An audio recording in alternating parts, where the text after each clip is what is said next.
राधे राधे दोस्तों, जय श्री कृष्णा। भादो मास जन्माष्टमी के लिए जाना जाता है। लड्डू गोपाल का जन्मदिन होता है।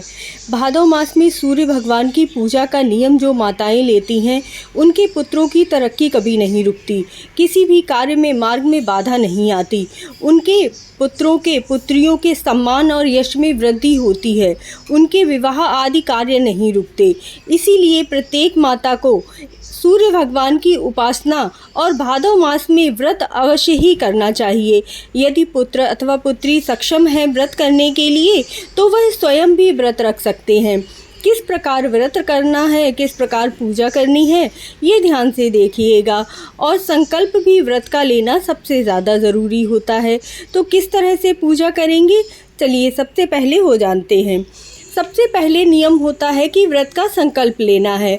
आप भादो मास के व्रत का संकल्प ले सकते हैं अथवा 5 या 7 रविवार व्रत करने का भी संकल्प ले सकते हैं।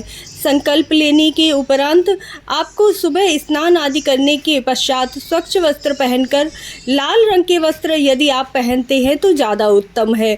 उसके पश्चात आपको सूर्य भगवान को जल देना होता है।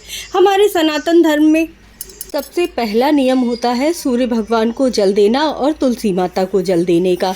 तो इस प्रकार से आपको सूर्य भगवान को जल अवश्य देना है। जो माताएं सूर्य भगवान को जल देती हैं, उनके बच्चे बार बार बीमार नहीं पड़ते, छोटे छोटे रोग नहीं होते उन्हें।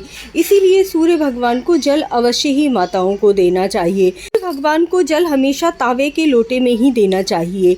उसके पश्चात आप लाल चंदन मिला सकते हैं अथवा नहीं हो तो कुमकुम मिला सकते हैं। इतना डालिएगा कि आपका पानी है वो अच्छी तरह से लाल हो जाए। उसके बाद मिर्ची के 11 दाने डालिए, थोड़े से अक्षत डालिए, गुड़ डालिए। अगर गुड़ नहीं है तो आप थोड़ी सी मिश्री डाल सकते हैं। इस प्रकार से जल तैयार करने के बाद आपको सूर्य भगवान को जल चढ़ाना है। एक बार में ही जल नहीं चढ़ाना होता है, कम से कम 3 बार ओम सूर्याय नमः, ओम खगाय नमः, ओम मित्राय नमः, इस तरह से उनके मंत्र बोलते हुए सूर्य भगवान को जल अर्पित कीजिए और उसके बाद 7 बार परिक्रमा कीजिए। उसके पश्चात आपके घर में जो भी सूर्य भगवान की प्रतिमा हो, आप उनकी पूजा कर सकते हैं। अगर आपके पास प्रतिमा नहीं है तो जो भी विग्रह हो, जैसे लड्डू गोपाल का विग्रह हो अथवा शालिग्राम भगवान हो, फोटो हो, तो उनके पीछे जो ज्योति होती है वह सूर्य भगवान का ही अलौकिक तेज होता है। तो आप किसी का भी विग्रह रखकर भी पूजा कर सकते हैं। सूर्य भगवान को तिलक लगाइए, उन्हें वस्त्र अर्पित कीजिए। लाल रंग के पुष्प उन्हें बहुत प्रिय होते हैं, लाल रंग की मिठाई उन्हें बहुत प्रिय होती है। नहीं है तो आप गुड़ से भी भोग लगा सकते हैं। लाल रंग का फल उन्हें ज़रूर अर्पित कीजिएगा। अनार, एप्पल वगैरह कुछ भी चढ़ा सकते हैं। इसके पश्चात आपको उनकी आरती अवश्य उतारनी है। सूर्य चालीसा का पाठ करना सबसे ज़्यादा उत्तम माना जाता है। आदित्य हृदयम स्तोत्र का भी आप पाठ कर सकते हैं इस दिन। और 108 नाम जो सूर्य भगवान की माला जाप कर सकते हैं, ओम सूर्याय नमः मंत्र का जाप करते हुए।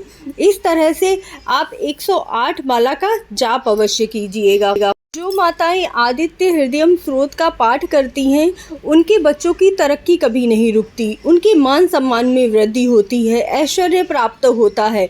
सूर्य भगवान की उपासना करने का बहुत ही ज़्यादा महत्व है। इसीलिए सूर्य भगवान की उपासना हर किसी को करनी चाहिए। इससे आपकी कुंडली में भी सूर्य ग्रह मजबूत होता है और आपको सम्मान दिलाता है। आपको इस व्रत में क्या खाना चाहिए? फल आदि का सेवन कर सकते हैं, चाय वगैरह पी सकते हैं जैसे आप पीते हैं, और जल भी पी सकते हैं। लेकिन सबसे ज़रूरी नियम जो होता है वह है कि आप सूर्यास्त के बाद कुछ भी नहीं खा सकते हैं। सूर्यास्त से पहले आप मीठा कुछ भी बनाकर खा लीजिएगा। हाँ, सूर्य भगवान को मालपुए का भोग लगाया जाता है। यदि आप मालपुए का भोग लगाते हैं तो वो बहुत ही प्रसन्न होते हैं। तो आप भी शाम को मालपुए खा सकते हैं, मीठा पराठा बनाकर खा खा सकते हैं, या फिर अन्न मतलब एक ही अन्न खाना है आपको। अगर आपने खीर बनाई है तो खीर के साथ पूड़ी इस तरह से नहीं खा सकते, 2 अन्न हो जाएंगे, इसीलिए सिर्फ एक अन्न ही खाना होता है। तो आप मीठी पूड़ी या मालपुआ बना सकते हैं। ध्यान रखिएगा कि आप एक समय में एक जगह पर बैठकर ही भोजन कर लेंगे, उठेंगे नहीं। रात में आप कुछ भी नहीं खाएंगे।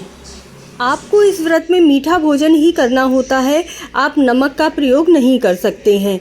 आपको सूर्यास्त से पहले ही भोजन कर लेना है, सूर्यास्त के बाद आपको जल का पान भी नहीं करना है, ध्यान रखिएगा।